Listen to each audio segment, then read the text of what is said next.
भारत की एक ऐसी अद्भुत पौराणिक किताब जिसे अगर सीधा पढ़ा जाए तो वो भगवान राम की कहानी बताती है और अगर उल्टा पढ़ा जाए तो भगवान कृष्ण की लीला का वर्णन करती है। कौन सी है ये किताब, चलिए जानते हैं। दरअसल 17वीं शताब्दी में कांचीपुरम के व्यंकटध्वरी द्वारा लिखा गया राघव यादवियम एक ऐसा ग्रंथ है जिसे अनुलोम विलोम काव्य भी कहा जाता है। इस ग्रंथ को राघव यादवियम नाम इसलिए दिया गया क्योंकि यहाँ राघव का अर्थ रघुकुल में जन्मे भगवान श्री राम के महाकाव्य रामायण से है और यादव यदुकुल में जन्मे भगवान कृष्ण के महाकाव्य महाभारत को दर्शाता है। वैसे तो इस ग्रंथ में 30 श्लोक लिखे गए हैं, लेकिन एक ही श्लोक को सीधा और उल्टा पढ़ने पर भगवान राम और भगवान कृष्ण की लीलाओं का वर्णन मिलता है। इसी वजह से इसमें सीधे और उल्टे कुल मिलाकर 60 श्लोक हुए। अगर उदाहरण के लिए देखा जाए तो पहले श्लोक को अगर सीधा पढ़ा जाए तो इसमें भगवान श्री राम के वनवास के बारे में बताया गया है और अगर इसी श्लोक को उल्टा पढ़ा जाए तो भगवान कृष्ण और उनकी गोपियों के साथ लीला का वर्णन किया गया है। गाइस, क्या इसके पहले तक इस ग्रंथ के बारे में आप जानते थे? और कमेंट में जरूर लिखिएगा।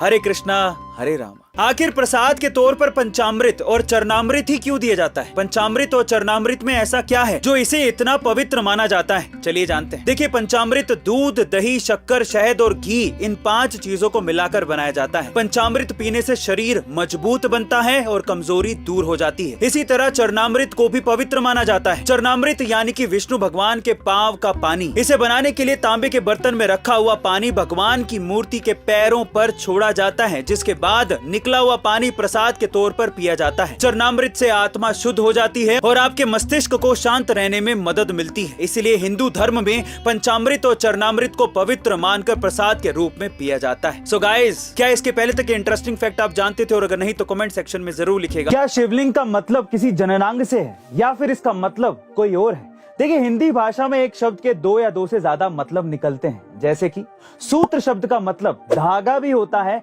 और गणित का फॉर्मूला भी होता है। ठीक उसी प्रकार संस्कृत में लिंग का मतलब होता है चिन्ह या फिर प्रतीक, यानी कि शिवलिंग का मतलब होता है शिव का प्रतीक। जैसे हमारा शरीर पदार्थ से बना है और आत्मा उसकी ऊर्जा है, ठीक उसी प्रकार शिव यानी पदार्थ और शक्ति यानी कि ऊर्जा, इन दोनों का प्रतीक शिवलिंग कहलाता है। गाइस, क्या इसके पहले तक शिवलिंग का यह अर्थ आपको पता था? और अगर नहीं तो कमेंट सेक्शन में जरूर लिखिएगा और साथ ही ये भी लिखिएगा, हर हर शंभू। एक ऐसा रहस्यमय और चमत्कारी पानी का घड़ा जिसमें कितना भी पानी भर लो वो घड़ा कभी भरता ही नहीं है, लेकिन अगर उसमें दूध भरा जाए तो वो घड़ा तुरंत भर जाता है। कहाँ है ये घड़ा, चलिए जानते हैं। राजस्थान के पाली जिले में मौजूद शीतला माता का एक मंदिर है जिसमें जमीन के अंदर एक ऐसा घड़ा है जिसमें आज तक 50 लाख लीटर पानी भरा जा चुका है, लेकिन वो घड़ा आज तक नहीं भर पाया है। यहाँ तक कि वैज्ञानिकों के पास भी इसका कोई जवाब नहीं है। पौराणिक कथाओं के अनुसार एक बार शीतला माता ने बाबरा नाम के राक्षस का इसी जगह पर वध किया था, लेकिन इस युद्ध के दौरान उस राक्षस ने माता से ये वरदान मांगा था कि गर्मी में